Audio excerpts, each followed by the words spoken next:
네, 아멘. 여러분들이 연세가 좀 있으신 분들은 아마 이 노래를 예전에 많이 들었었을 것입니다. 근데 이런 깊은 뜻이 있는지는 잘 모르고 들었을 것입니다. 그냥 이게 대중가요처럼 많이들 불려지고 이렇게 많이들 기타 치고 부르는 것 중에 하나였는데 이렇게 깊은 뜻이 있었다는 것이죠. 오늘 여기서 잠깐 보았지만 평범함을 누리고 있을 때는 그 평범함이 얼마나 귀중한지를 우리는 자꾸 잊어버리고 있었다는 거죠. 우리가 마음껏 예배드리고 찬양하고 할 때가 불과 얼마 전이었는데 그것이 자꾸 제한되고 못하게 하고 하면 안 된다고 하는 대로 자꾸 흘러가고 있잖아요. 그 평범하게 하나님을 찬양하고 우리가 함께 예배고들을 드리던 그 모습들이 얼마나 그게 귀한 것인지 그 평범함을 빼앗겨 버리면 그것을 누리지 못하면 알게 된다는 것이죠. 이들처럼 지금 오늘 제가 왜 이 바벨론을 얘기하냐면 오늘 말씀 안에 다니엘이 바벨론에게 포로 잡혀가기 때문에 그렇습니다. 오늘 이 귀한 말씀 우리가 함께 나누기 위해서는 먼저 우리가 알아야 될 것이 뭐냐면 노아 시대로 조금 거슬러 올라가야 됩니다.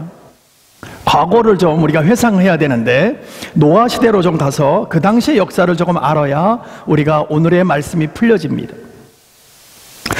우리 모두가 노아 방주에 대해서는 너무나 잘 압니다.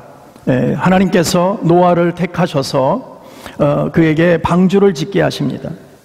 오랜 시간 방주를 짓는데 잣나무로 역청으로 엮어서 만들어서 그것을 하나님께서 방주를 지으라고 할 때에 방주의 설계도를 하나님이 직접 노아에게 주십니다.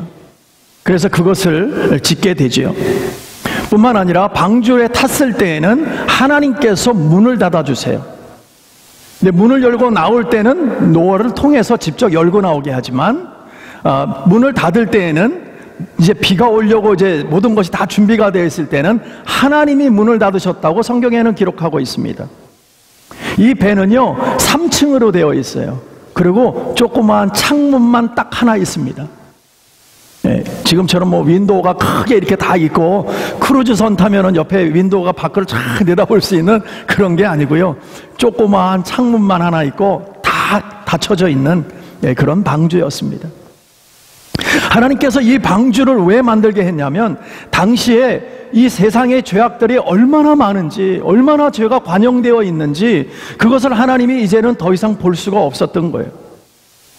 그리고 하나님께서는 노아를 통해서 방주를 만들면서 회개하고 돌아오는 사람이 있으면 거기 타기만 하면 사는 거예요. 근데 방주를 만들면서 노아가 아무리 얘기를 해도 사람들은 그 방주에 타려고 하지 않았다는 것이죠. 여전히 성경에 보면 뭐라고 기록되어 있냐면 시집가고 장가가고 먹고 마셨더라, 즐겼더라, 전혀 거기에는 관심이 없더라라고 하나님은 기록하고 있습니다. 이제 때가 되어서 방주에 이제 모든 각종 동물들 또 필요한 생물들 다 한 쌍씩 배에다가 다 싣게 됩니다. 그리고 거기에 오직 사람이라면 인간이라면 하나님의 형상을 입은 사람은 8명만 탑니다. 노아와 노아 아내와 세 아들과 세 며느리만 이렇게 8명이 타게 됩니다. 그러고 나서 타고 난 이후에 그 다음에 비가 쏟아지게 되죠. 하늘의 문이 열리고 땅에 그냥 땅에서 막 물이 쏟아져 올라가지고 전체를 그냥 온 세상을 다 물로 덮어버렸다는 거예요. 그러니까 코로 숨 쉬는 것은 어떻게 됐어요? 어떤 동물 하나까지도 살 수가 없는 거예요. 싹 다 죽었다는 거예요. 근데 오직 살 수 있었던 건 어떤 것만 살았죠? 살 수 있었던 것은 물고기들은 살았을 거 아니에요. 물에서 숨 쉬는 거니까, 물에서 사는 거니까. 물고기는 살았지만 코로 숨 쉬는 이 육지에서 땅을 밟고 사는 모든 것들은 노아 가족 이외에는 다 죽었다는 거예요. 아무것도 없다. 그렇다 그러면 우리는 노아로부터 다시 시작되었다라고 봐도 과언은 아니다라는 것이죠. 그렇다면 우리의 성씨가 다 뭐가 돼야 돼요? 다 노시해야 돼. 다 노시. 그게 맞는 거 아닙니까? 우리가 세상에서 뭐 흑인도 있고 백인도 있고 우리 동양인도 있고 다 있지만 라스트네임은 어떻다? 다 똑같아야 된다. 사실은 다 노시가 돼야 다 맞는 거잖아요. 왜냐하면 노시의 아들들을 통해서 또 펼쳐져 나갔으니까. 아무튼 뭐 그거는 이렇게 중요한 건 아니지만 그런 우리가 한 번쯤은 우리가 생각해 볼 필요가 있다는 것이죠. 자, 이제 이렇게 유일하게 8명만 살았습니다. 그러고 나서 이제 하나님께서 심판이 끝나고 노아가 이제 문을 열고 나와서 드디어 땅을 밟고 농사를 짓기 시작합니다. 첫 번째로 지은 농사가 뭐였냐면 포도 농사였어요. 포도나무를 심고 농사를 지어서 포도를 수확했습니다. 그 수확한 것을, 포도는 무엇을 만들죠? 여러분들이 좋아하는, 아닌 척하지 마시고 와인 좋아하시잖아요. 와인. 술을 만드세요. 술을. 그러니까 참 이게 술이 문제야. 하여튼 노아가 은혜롭게 지금까지 잘 왔는데 왜 술을 만들었을까? 그것도 좀 퀘스천이기는 해요. 네? 근데 술을 마셨어요. 그래서 술을 만들어서 술을 얼마나 마셨는지 아주 그냥 우리말로 하면 고주망태가 됐어요. 완전히 이성을 잃어버릴 만큼. 그래서 자기 자신이 지금 무슨 짓을 하고 있는지, 어떤 모습이 있는지를 모를 만큼, 완전하게 모를 만큼 술을 많이 마셨어요. 어떤 모습이었느냐? 자신이 옷을 하나도 안 입었어. 다 벗어놨어. 그리고 지금 술 먹고 자고 있는 거예요. 그때 이 장면을 누가 보냐면, 노아에게는 세 아들이 있는데 두 번째 아들인 함이 아버지의 그 모습을 봅니다. 그러고 나서 그 모습을 보고 그냥 그것으로 끝났으면 다행인데 그렇지 않았나 봅니다. 하여튼 저와 여러분 하여튼 이 술 하여튼 조심해야 됩니다. 이 아들이, 아버지가 그렇지 않았으면 사실 아들이 그렇게 실수도 안 했을 거 아니에요. 근데 아버지가 그런 실수를 하니까 함이 아버지의 벗은 모습을 보고 하여튼 무언가 안 좋은 행동을 했는지 성경에는 이렇게 기록하고 있습니다. 창세기 9장입니다. 24절에 보니까 뭐라고 말씀하시냐면, 노아가 술이 깨어 그의 작은 아들이 자기에게 행한 일을 알고 이에 이르러 가나안은 저주를 받아 그의 형제의 종들의 종이 되기를 원하노라고 저주를 해버립니다. 아버지가 자기가 술 깨어 일어나 보니까 작은 아들이 무슨 짓을 했는지 모르지만 안 좋은 일을 했다 이거예요. 적어도 저주받을 만큼 아버지에게. 그 일이 뭔지는 모르겠어요.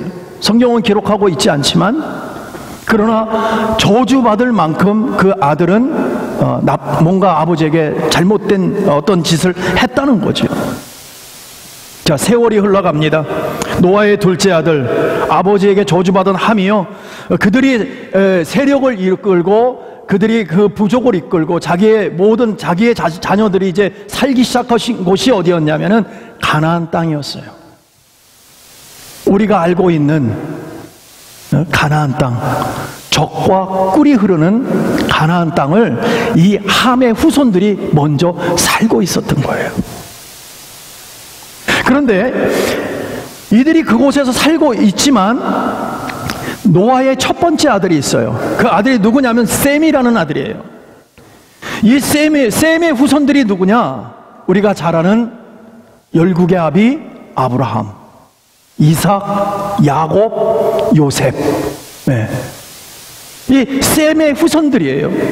그래서 이 셈의 후손들이 들어갈 때는 어떻게 들어갔어요? 애굽 땅에 총리의 가족으로 들어갔어요. 왜냐면 요셉이 총리였잖아요, 애굽에. 그래서 가족이 70명이 들어갔다가 그 많은 고센 땅에 있으면서 수많은 사람들이 거기서 늘어나기 시작하는데 뭐 걷잡을 수 없이 늘어갔고 400년 후에 나올 때는 어떻게 나옵니까? 종으로. 총리의 가족으로 들어갔다가 종살이 하다가 종으로 나왔다는 거예요. 근데 그걸 누가 끌고 나옵니까? 누가 끌고 나와요? 모세. 네, 모세. 모세도 셈의 후손입니다. 그 후손인 모세를 통해서 이스라엘 백성들을 출애굽시키잖아요. 그래서 하나님께서 출애굽시킨 다음에 어디로 가라? 가나안 땅으로 가라. 가나안 땅. 거기에는 젖과 꿀이 흐르고 너희에게 허락한 땅이다라고 얘기하는 거예요. 지금 가나안 땅에 누가 살고 있다고요? 함의 둘째 아들의 자녀들이 살고 있는 게 가나안 땅이에요. 어떻게 보면 사촌이에요. 그렇죠? 사촌지간이잖아. 형제지간이잖아요. 근데 그 땅을 하나님은 취하라. 왜? 이미 저주받은 게 어떤 저주를 받았어요? 종의 종되기를 원한다는 거예요. 너희들이 아무리 좋은 땅을 살아도 하나님의 백성들, 이스라엘 백성들이 너희들이 그곳에 가서 그 땅을 취하라는 거예요. 그래서 모세가 그들을 이끌고 이스라엘 백성을 이끌고 가나안 땅으로 가기 시작한 것입니다. 그래서 거기서 들어가서 어떻게 합니까? 다 뺏어버리죠. 전쟁을 치르면서 하나님의 능력으로 다 뺏어버려요. 그런데 아이러니한 게 뭐냐면요, 함의 후손들은요 정말 장수들만 모인 곳이에요. 감히 그들을 건들 수가 없는 아주 장수들만 태어나는 거, 아주 그냥 기골이 장대한 사람만. 왜 집안 내력이 있잖아요, 그죠? 예, 장수 집안에서 장수가 나오잖아요, 그죠? 장군이 나온단 말이에요. 그런 것처럼 이 함의 가족들은 아주 장군들이 나오는 가족들이에요. 근데 셈의 가족은 그러지가 못한 거예요. 그런데 거기를 들어가서 그들이 살고 있는 그곳에서 이겨나가는 거예요. 땅을 다 찾게 되는 거예요. 땅을 다 갖게 되는 거예요. 이게 엄청난 일이 벌어지는 거죠. 누구의 약속으로? 하나님의 약속으로. 하나님께서 아브라함에게 약속하시고 이삭에게 약속하시고 야곱에게 약속하셨던 것을 이루어지고 그대로 이루어지도록 하나님이 지금 끌고 가시는 거예요. 그럼에도 불구하고 세월은 흘러가고 이스라엘 백성들은 여전히 타락합니다. 여전히 타락하고 하나님께 징계받고 또 회복하고 징계받고 회복하고 그런 시절을 계속해서 살아가고 있었어요. 그런데 그 함의 후손들은 장수들로서 자기 땅을 다 빼앗기고 이제 그러면서 또 복속되어 살다가 이제 다시 힘을 기릅니다. 힘을 기르면서 그 중에서 아모리 족속이라고 함의 후손 중에 족속이 하나 있었어요. 그 아모리 족속들이 세를 규합하고 만든 것이 바벨론이에요. 오늘 우리가 본 바벨론. 이스라엘 백성을 싸워서 이겨서 그들을 다 복속시키고 그들에서 일부를 다 청년들을 다 바벨론으로 끌고 가서 포로 삼는. 그러니까 이 엄청난 일들이 지금 벌어지는 바벨론. 이 바벨론 왕국은요 세력이 키워나가는데 아무도 걷잡을 수가 없습니다. 그 근동에 있는 어떠한 세력도 바벨론하고 부닥쳐서 이길 수 있는 나라가 없는 거예요. 그러니까 다 무너져 나가는 거예요. 다. 거기에 이스라엘까지도. 네, 이스라엘까지도. 이 바벨론이라는 나라가 지금 어느 나라쯤 될까? 어디일까? 네, 여러분 잘 아는 이라크입니다. 이라크. 미국하고 전쟁을 치렀던 이라크. 거기가 바벨론이었어요. 이스라엘 백성들도 마찬가지로 바벨론에게 패합니다. 그리고 많은 젊은 친구들이 포로로 끌려갑니다. 포로로 끌려가는 데는 이유가 있었어요. 첫 번째는 그냥 이게 보통 사람들의 자녀를 끌고 가는 게 아니라 고관 대작들, 똑똑하던 친구들, 이런 친구들을 다 끌고 가는 거예요. 그렇기 때문에 이스라엘이 다시 힘을 길러서 너희들이 다시 우리를 침공하면 얘네들 죽이겠다는 거예요. 다시 말하면 진짜 포로예요. 볼모로 잡아가는 거예요. 예. 그리고 똑똑한 애들 다 젊은 애들을 데리고 가면 이 새롭게 나라를 시작한다 할지라도 그만한 인재들이 없으니까 쉽게 바벨론에게 이렇게 싸움을 하겠다고 나오지 못한다는 거죠. 그런 여러 가지 의미가 있어서 끌고 간다는 것이죠. 이처럼 끌려갔던 사람 중에 누가 있었냐면 다니엘이 있었어요. 그리고 세 친구가 있었습니다. 사드락과 메삭과 아벳노고가 이 네 사람이 그 끌려가는 사람 중에 한 사람이었다는 것이죠. 이 바벨론은 그 당시에 참 발음하기가, 저는 발음이 잘 안 돼. 맨날 이게 느부갓네살 왕이었어요. 이 왕은요 정말 전무후무한 왕이에요. 이 왕이 얼마나 무섭고 포악한지 아주 그냥 이길 왕이 없어요. 이길 어떤 이 지략과 이 전쟁에 대해서는 아주 그냥 어떻게 타고난 사람이에요. 타고난 사람. 네. 그래서 감히 누가 건들 수 없는 그런 느부갓네살 왕이었다는 것이죠. 아무튼 이스라엘에서 포로 잡아온 사드락과 메삭과 아벳느고가 3년 동안 하나님 안에서 키워진 것이 아니고 바벨론에서 국비로 걔들을 잘 먹이고 잘 입히고 많은 교육을 시켜서 왕궁 안으로 등용시켜서 왕궁 안에서 왕을 섬기는 대로 쓰임받기 위해서 그들을 기르고 있었어요. 그런데 이들이 이방 문화의 중심이고 왕실에서 살았지만 다니엘과 세 친구는 하나님 앞에 뜻을 정합니다. 어떤 뜻을 정하냐면 왕이 우리에게 주는 음식, 그 음식은 그 중에서 고기는요, 예전에는 다 신전을 통해서 고기가 나옵니다. 그러니까 다 제사 드린 음식이라는 얘기예요. 그래서 제사 드린 음식을 우리는 아무리 왕의 진미를 우리에게 준다 할지라도 난 먹지 않겠습니다. 우리는 먹지 않습니다 라고 이야기를 합니다. 사실 큰일 날 일이에요. 왕이 얘기했는데 그걸 거역한 거잖아요. 그럼에도 불구하고 왕의 진미를 우리는 먹지 않겠습니다. 왜냐하면 하나님께서 레위기를 통해서 말씀하신 우리에게 먹어도 될 음식과 먹으면 안 될 음식을 우리에게 주셨기 때문에 우리는 그것을 지켜야 합니다. 무엇보다도 우상 숭배를 했던 그 음식은 우리는 먹을 수 없습니다. 그걸 먹으로 인해서 우리가 하나님 앞에서 우리의 자신을 더럽히고 정말 하나님 안에서 우리의 삶을 제대로 지켜나가지 못하면서 하나님을 섬기는 데 있어서 아무리 우리가 포로로 잡혀왔지만, 그러나 우리가 하나님을 지키는 데 문제가 된 것은 우리는 하지 않겠습니다. 설령 여러분들이 나를 죽인다 할지라도, 너희들이 나를 죽인다 할지라도 우리는 먹지 않습니다. 하지 않겠습니다. 자신들의 신앙 정조를 지키기 위해서 왕궁에서 제공하는 우상 숭배에 쓰여졌던 고기와 음식을 먹지 않겠다는 것입니다. 이처럼 신앙 안에서 바른 믿음을 가지고 하고 정말 살아가는 다니엘과 세 친구에게 하나님께서는요, 그들에게 믿음 주시고요, 용기 주시고요, 무엇보다도 지혜 주시는데 어떤 지혜를 주시냐면 꿈을 해몽하는 지혜를 주시게 됩니다. 그래서 그 지혜를 통해서 놀라운 일들이 벌어지게 되는 것입니다. 그래서 왕이 꾼 꿈을 해석하고 하는 바람에 어떻게 됩니까? 왕궁 앞으로 딱 등용이 됩니다. 그래서 왕 앞에서 같이 지낼 수 있도록. 자, 이때쯤에 왕궁에 있던 사람들을 생각해 보세요. 바벨론의 관리들을 한번 생각해 보세요.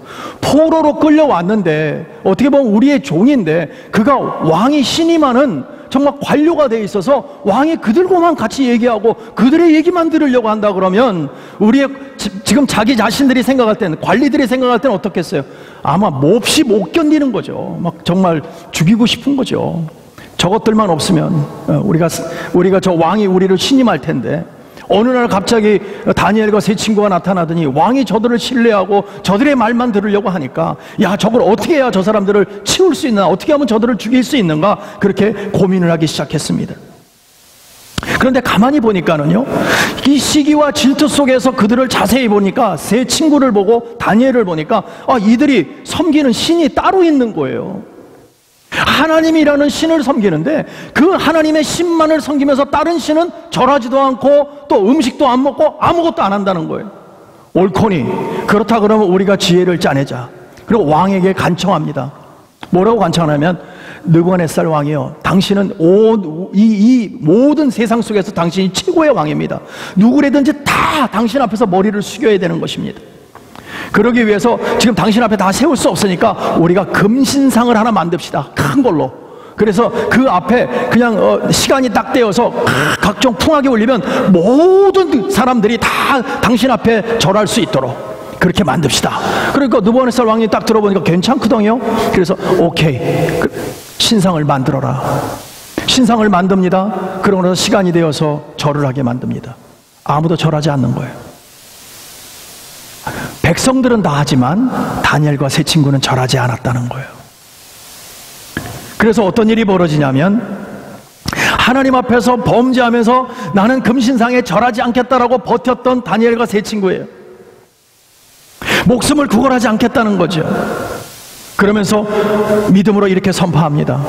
왕이 우리를 풀무불에 던진다 할지라도, 풀무불이라면 불을 갖다 막 떼었단 말이에요. 거기다가 말 안 들어가서 절 안 해, 그러면 거기다 집어넣겠다고 선포했기 때문에 너희들이 풀무불을 갖다가 이렇게 평소보다도 7배나 그냥 더, 다니엘과 세 친구, 그 다니엘은 아니지만 세 친구를 갖다가 이제 말 안 들어서 거기다 집어넣으려고 그럴 때 그를 끌고 갔던 사람들이 먼저 타 죽어요. 얼마나 뜨거운지. 예. 그런데 오늘 그렇게 얘기하고 믿음으로 선포합니다. 뭐라고 얘기하냐면, 나는 당신이 나를 죽인다 할지라도 나는 거기다 절하지 않겠습니다. 하나님이 분명히 우리를 건져내실 겁니다. 설령 우리를 건져내지 아니한다 할지라도 하나님 앞에서 나는 범죄할 수 없습니다. 그래서 나는 금신상 앞에 나는 절하지 않겠다라고 그는 이야기합니다. 그들이 되돌아보면 죽음 앞에서도 굴하지 않는 정말 불굴의 신앙이었습니다. 물러서지 않는 신앙이라는 것이죠. 죽으면 죽었지 하는 우리는 그런 거짓된 신상 앞에 우리는 절할 수 없다, 그렇게 고백을 했던 것입니다. 여러분 생각해 보십시오. 여러분 같으면 죽인다 그러는데 그까짓 거 뭐 절 한번 굽어가면 우리 나는 살 수 있는데 나는 절하지 않겠다라고 그렇게 고백할 수 있겠냐는 것이죠. 이게 쉬운 고백은 아니라는 거예요. 이런 신앙을 갖는다는 것이 정말 저와 여러분에게 오늘 다시 한번 믿음의 신앙을 돌아보는 그런 계기가 되었으면 좋겠습니다. 죽으면 죽었지 거짓 앞에 무릎 꿇을 수 없다는 거예요. 하나님이 아닌 곳에 나는 무릎 꿇을 수 없다는 거예요. 우리가 지금 세상이 이렇다 그래서, 세상이 좀 어렵다 그래서, 그것이 어려워서, 그게 두려워서 전혀 다 벌벌 떨고 있어요. 하나님이 나를 지켜주신다는 그런 믿음을 갖고 좀 가면 안 될까요? 하나님이 오늘 우리 가족을 지키고 나를 지키고 우리의 모든 삶을 지켜주신다, 그런 믿음으로 좀 살면 안 될까요? 그런 믿음은, 우리는 그런 담대한 믿음이 어디가 있는지, 그런 불굴의 신앙은 어디가 있는지, 그냥 무서워서 달달달달달달 어떻게 할까? 하여튼 뭐 요즘에는 뭐 나 위에 다른 사람, 모든 식구들도 다 바이러스 환자라고 봐야 된다고 이렇게 얘기하는 세상에 살고 있어요. 누구를 믿고 누구를 신뢰할 수 있겠어요? 이제는 가족마저도 지금 캠페인이 그거예요. 나 위에 다른 사람은 다 바이러스 환자로 생각해야 된다. 그래야 내가 나를 지킬 수 있다. 그럼 아무도 신뢰할 수 없고 다 불신하며 살아야 된다는 얘기예요. 이게 얼마나 무서운 얘기입니까? 나 위에 다른 것은 없다라고 생각하는 거잖아요. 너무나 무서운 세상 속에서 우리는 살고 있다는 것입니다. 근데 지금 세 친구를 보십시오. 사드락과 메삭과 아벳느고의 신앙을 보십시오. 정말 놀라운 믿음 아닙니까? 죽음 앞에서도 두려워하지 않는 신앙을 갖고 있는 것입니다. 이런 죽음 앞에서 두려워하지 않는 다니엘과 세 친구인 사드락과 메삭과 아벳느고의 신앙은 과연 어떤 신앙일까? 이들은 도대체 어떤 신앙을 갖고 있길래 이렇게 두려워하지 않고 죽음마저도 초월하면서 그렇게 가는 신앙이었을까? 그런 불굴의 신앙을 갖고 가는 것일까? 한번 우리는 생각해 봤으면 좋겠어요.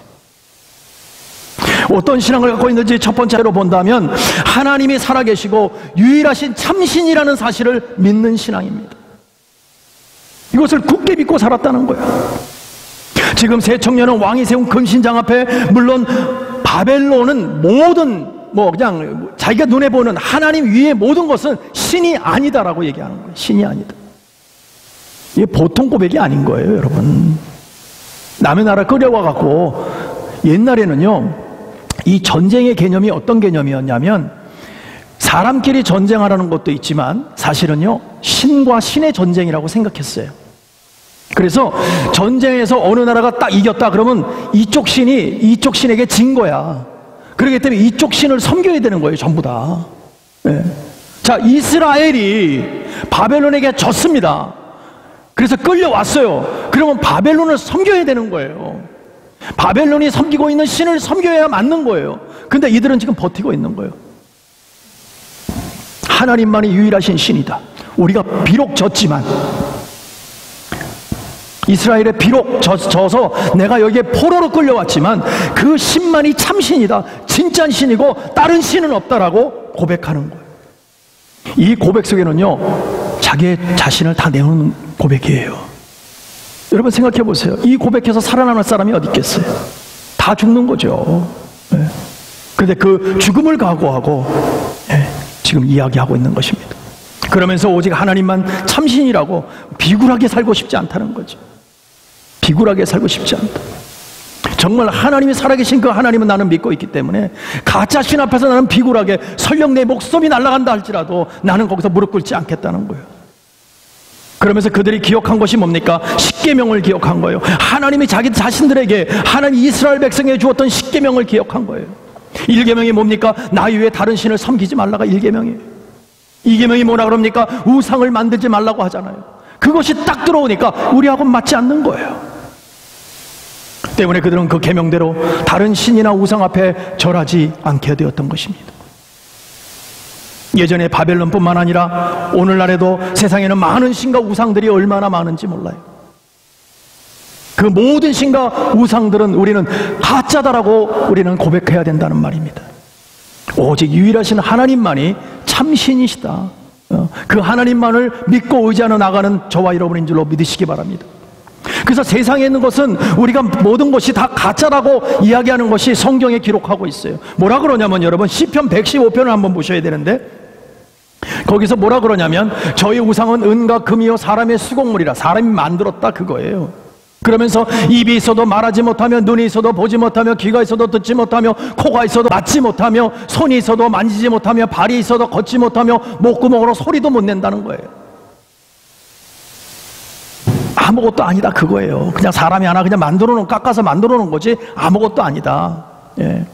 우상을 만드는 자와 그것을 의지하는 자가 다 그와 같도다. 아무것도 아니다 그 얘기예요. 가짜다. 예. 가짜다. 분명한 것은 오직 하나님만이 말씀할 수 있어요. 하나님만이 우리에게 오늘도 말씀하고 계시는 줄로 믿습니다. 그 하나님만이 들을 수 있고 보실 수 있는 줄로 믿습니다. 그 하나님만이 살리고 죽일 수 있는 하나님의 영광을 하나님께서 우리에게 주신 줄로 믿습니다. 그 하나님만이 우리에게 화도 줄 수 있고 복도 줄 수 있는 분이에요. 왜냐하면 살아계시기 때문에, 진짜이기 때문에. 그리고 그분은 인격적이신 분이세요. 하나님을 원하고 찾고 그 앞에 무릎 꿇고 하나님을 섬기겠다고 작정만 하면 하나님은 그 사람을 책임져 주시는 줄로 믿습니다. 왜? 살아계신 하나님이시기 때문에. 그래서 진짜 신앙은요, 가짜 신앙 앞에서 우리는 당당해야 돼. 우리 주눅 들면 안 돼요. 세상에 보면 목소리 큰 놈이 이긴다고 하지만 그거하고는 다른 거예요, 여러분. 진짜 신앙을 갖고 있으면서도 우리는 늘 두려움에 있어요. 늘 아닌 것처럼 있어요. 누가 한마디만 하면 그냥 거기에 주눅 들어갖고 살고 있어요. 이제는 우리는 바뀌어야 돼요. 왜? 우리는 진짜 신앙을 갖고 진짜 하나님이 우리를 책임지고 계시고 하나님이 우리를 갖다가 천국으로 이미 하나님의 백성으로 삼아주셨다고 얘기하셨기 때문에 우리는 그 믿음으로 살아가야 될 줄로 믿습니다. 그래서 우리는 주눅 들면 안 되는 거예요. 좀 당당해져야 되는 것입니다. 그것이 저와 여러분의 삶이 돼야 된다는 것입니다. 두 번째로 불굴의 신앙으로 밀고 나가는 신앙은 과연 어떤 신앙이냐면 하나님의 전능하심을 믿는 신앙입니다. 지금 세 청년은 죽음 앞에서 하나님만 믿고 의지하고 있습니다. 오직 하나님만 믿고 의지하고 있어요. 목숨이 경각에 달렸어요. 예. 지금 죽느냐 사느냐는 그 지경에 딱 달려있는데도 불구하고 그들은 오직 하나님만 믿고 있어요. 이들은 하나님 앞에서 죽어도 좋고 또한 하나님이 역사하셔서 살아나면 더 좋고 이래도 좋고 저래도 좋은 거야. 이게 믿음의 신앙인 거예요, 여러분. 우리의 삶은 그건 거예요. 죽어도 좋고 살아있으면 더 좋고 그게 하나님의 뜻이라면 나는 괜찮습니다 하는 게 믿음의 신앙인 거예요, 여러분. 그저 조금 더 하루라도 더 살아보려고 정정긍긍하는 것이 우리의 삶이 아닙니다. 우린 불의 앞에서 과감하게 불의가 잘못됐다는 것을 지적하는 것이에요. 우리는 과감하게 하나님이 아닌 것에 무릎 꿇지 않는 것이에요. 그게 믿음의 사람인 거예요. 세상의 경제만 조금 우리에게 좋아진다 그러면 그 앞에서 우리 다 무릎 꿇을 거예요. 뭘 좀 해준다 그러면 다 무릎 꿇을 거예요. 그래서는 안 된다는 거예요. 그것이 중요한 것이 아니라 우리가 만져지고 보여지는 것 때문에 우리가 살아가는 사람들이 아니라 하나님의 영으로 하나님의 능력으로 살아가는 사람들로 믿습니다. 우리는 하나님의 영광으로 살아가는 사람들인 거예요. 그분만이 기뻐하신다면, 그분이 좋아하신다면, 그분이 행복해 하신다면 나는 내 목숨 내놓을 수 있는 것이 우리 믿음의 사람인 거예요. 그게 맞는 거예요, 여러분. 근데 우리의 삶은 지금 그렇게 살지 못하고 있어요. 오히려 반대로 살고 있어요. 항상 두려움에 있어요. 뭐가 그런지 그냥 힘이 없고 맨날 주눅 들어 살고 있어요. 그것은 하나님이 원하는 삶이 아니라는 것입니다. 오늘 세 친구를 보십시오. 불은 저렇게 타오르고 있고 금신상에 전하지 않으면 나는 여기다가 집어넣겠다고 지금 얘기하고 있는데 그럼에도 불구하고 그는 뭐라 그럽니까? 하나님이 능히 나를 건져내실 것이다. 설령 그러하지 아니하실지라도 나는 괜찮다. 이것은 다 하나님의 계획 속에 있는 것이다. 죽어도 좋고 살아도 좋고 나는 하나님만 섬길 것이다 라고 고백하는 믿음의 이들을 보십시오. 이게 신앙 아닙니까? 사드락과 메삭과 아벳노고만 특별한 사람입니까? 아니라는 거예요. 다니엘이 특별한 사람입니까? 아니라는 거예요. 저와 여러분과 똑같은 줄로 믿습니다. 그러나 성령의 은혜의 능력으로 하나님의 사람으로 하나님의 능력 안에서 이제 내가 하나님의 사람이라는 의식을 갖고 살아가니까 사람이 바뀌는 거예요. 담대함을 갖고 살아가고 있다는 것입니다. 그래서 오늘 17절에서 뭐라고 얘기하냐면 타는 풀무불 가운데서 능히 건져내시겠고, 이 능이라는 말이 하나님의 전능하심을 믿겠다 그거예요. 그 믿는 믿음으로 살겠다는 거예요. 이게 믿음의 표현인 거예요, 여러분. 세상은 할 수 없다고 하지만 하나님은 할 수 있는 줄로 믿습니다. 세상은 못한다고 하지만 하나님은 할 수 있고 오늘 말씀하고 계시는 줄로 믿으시기 바랍니다. 우리가 하나님을 제한하고 있어요. 하나님이 안 된다는 거예요. 내 삶을 책임지지 못한다는 거예요. 이 문제는 해결하지 못한다는 거예요. No! 하나님은 다 할 수 있는 줄로 믿습니다. 왜? 능히 하시는 분이기 때문에. 능히. 그 하나님을 오늘 우리는 믿고 있는 거예요. 그래서 창세기 17장에서 뭐라고 하면 나는 전능하신 하나님이라고 말하고 있어요. 전능하다. 누가 나를 따라올 수 있겠느냐? 내가 모든 것을 만들어놨는데 내가 전능한 자다. 능치 못할 일이 없다라고 말씀하고 있는 줄로 믿으시기 바랍니다. 사람으로는 할 수 없다고 할지라도 하나님은 할 수 있는 줄로 믿습니다. 그렇기 때문에 우리는 그 주님을 믿고 의지하는 거예요. 여러분, 좀 제발 사람의 수준으로 하나님을 이해하려고 생각하지 마세요. 사람의 수준으로 생각하면 항상 안 되는 것이 있어. 될까? 할 수 있을까? 그런데 하나님은 아니라니까는요. 하나님은 전능하신 분이에요. 우리가 생각할 수 없는 분이에요. 그분은 무엇이든지 할 수 있는 줄로 믿습니다. 어떤 것이든지 할 수 있는 줄로 믿으시기 바랍니다. 우리는 그분을 믿는 거예요. 그분을 신뢰하는 거예요. 그분 앞에 우리는 나아가는 사람들입니다. 그분이 우리를 붙들고 계시기 때문에 우리는 오늘도 그 믿음 안에서 하나님을 찬양할 수 있는 것입니다. 여러분, 전능하신 하나님은 불 가운데서도, 때로는 물 가운데서도, 때로는 우리가 정말 어떤 어려움이 있다 할지라도 하나님은 상치 않도록 우리를 구원해낼 줄로 믿습니다. 하나님 우리를 보호하고 계시는 줄로 믿습니다. 그 믿음으로 살아가는 거예요. 하나님의 전능하심을 믿는 신앙은 죽음 앞에서도 굴복하지 않는, 비굴해지지 않는 것입니다. 그래서 전 세계 사람들이 크리스천들을 무서워하는 이유가 그거예요. 우리가 싸우는 사람들이 아니에요. 그렇다고 해서 죽음을 두려워하지도 않아. 그러니까 무서워하는 거예요. 네. 전 세계에서 종교 말살, 종교만, 그냥 종교, 그 많은 종교들이 있는데 특별하게 힘들게 하는 종교는 기독교뿐이 더 있습니까, 여러분? 어떤 종교를 그렇게 힘들게 해요? 그렇지 않아요? 왜 그러냐는 거지, 왜? 도대체 무슨 일 때문에 크리스찬만 그렇게 유독, 예?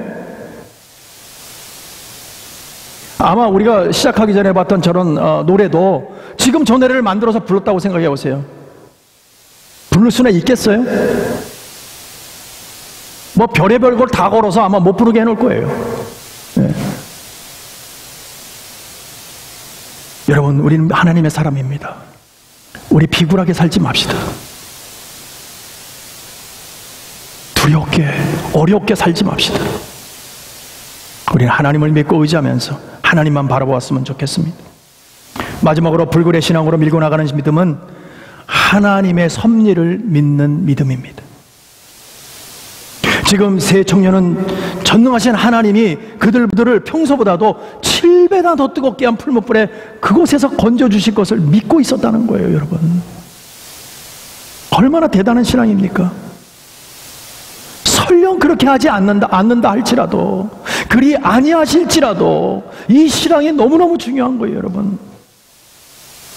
그리 아니하실지라도 어떤 일을 해서 하나님을 믿고 의지하면서 했는데 그 일이 안 될 수 있어요. 그렇다 그래도 그래서 하나님을 원망하는 것이 아니라 그리 아니하실지라도 나는 하나님을 섬깁니다. 나는 하나님의 자녀입니다. 하나님께서 나를 끝까지 책임져 주실 줄로 믿습니다. 이것은 하나님의 계획 속에, 때로는 내가 죽는다 할지라도 이것은 하나님의 계획 속에 있는 줄로 믿습니다 하는 그 믿음을 갖고 살아가는 것이 크리스찬인 거예요. 그게 저와 여러분인 거예요. 믿음의 사람인 거예요. 그래서 우리의 이 그리 아니하실지라는 이 믿음이, 이 말이 얼마나 우리를 정말 기쁘게 하는지 몰라. 예? 어렵지만 그리 아니하실지라도는 뭡니까? 뭔가 잘 안 됐다 그거예요. 안 됐다. 우리가 바라는 대로 되지 않았다 그 얘기 아닙니까? 그리 아니하실지라도 뭔가가 되었으면 그 말이 필요 없는 거죠. 근데 뭔가가 지금 우리가 원하는 대로 되지 않았다 이거예요. 불구하고 나는 어떻게 된다? 하나님을 섬기겠다 그 고백 아닙니까? 얼마나 귀한 고백이냔 말이에요. 때로는 우리가 잘 안 될 수 있어요. 우리가 원하는 대로 되지 않을 수 있어요. 사업이 망할 수 있어요. 병들 수 있어요. 그럼에도 불구하고 하나님 나를 회복시키지 아니한다 할지라도 나는 하나님을 떠나지 않겠다. 저는 우리 한지아 집사님을 갑자기 생각이 나는데 얼마나 낙심이 됐겠어요, 여러분. 어느 날 갑자기 병원에 오니까 당신은 폐암 4기입니다. 당신 3개월뿐이 못 삽니다. 여러분 같으면 그 심정이 어떻겠어요? 하나님은 원망하겠어요, 안 하겠어요? 하나님 왜 나에게 이럽니까? 내가 하나님한테 뭘 잘못했어요? 나 하나님 교회 가서 열심히 봉사했잖아요. 왜 나한테 이러십니까? 그 말 안 나오겠어요? 그럼에도 불구하고 그 숨이 정말 숨쉬기도 어려운 그 순간에도 끝까지 주님 신뢰하셨어요. 그게 믿음의 정말 그리 아니하실지라도 저는 우리 한지아 집사님 하나님 기적을 보여달라고 기도했어요. 근데 그냥 하나님이 한지아 집사님 모시고 갔어요. 한편으로는 좀 실망도 됐어요. 하나님이 정말 우리 교회 기적을 좀 보여주시고 한 집사님 좀 벌떡이라는 모습을 좀 보여주시면 얼마나 좋을까. 예. 정말 우리 교회 자랑이 되고 야 정말 하나님 살아계심을 보여주시고 얼마나 좋을까. 근데 그냥 뭐 시간도 연장도 안 되고 딱 그만큼 딱 계시다가 딱 가시는 거야 그냥. 그 얼마나 실망이 되겠는지 저도 기도하면서.